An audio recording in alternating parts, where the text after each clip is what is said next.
La trêve semble avoir fait du bien aux organismes du côté du Royal 4.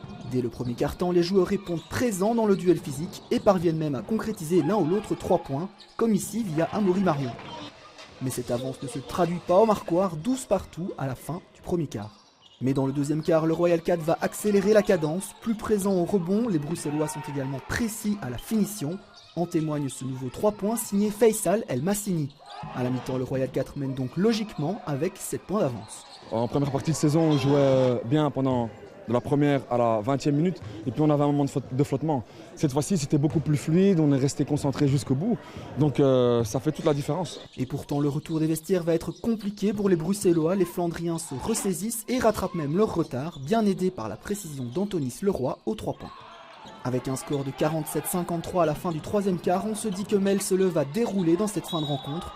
Pourtant, les Flandriens commettent beaucoup de fautes et offrent plusieurs lancers francs gratuits aux hommes de Nicolas Jostens. Des points qui vont s'avérer décisifs car avec une différence de plus 10 dans le dernier quart, le Royal 4 s'offre une victoire de prestige contre le leader de cette division 2 et ce, juste avant de recevoir Lommel en concurrent direct. Lommel, ça va être un match très important. Voilà, si nous on veut rester dans le milieu de classement et puis se détacher le plus vite possible du bas de classement, c'est le genre de match qu'on doit prendre à domicile et là normalement on devrait être revanchard par rapport au match aller. Donc j'espère qu'on aura la même intensité, la même envie que contre des équipes qui jouent le haut de classement. C'est ce genre de match là aussi qu'il faut aborder avec un enthousiasme très important.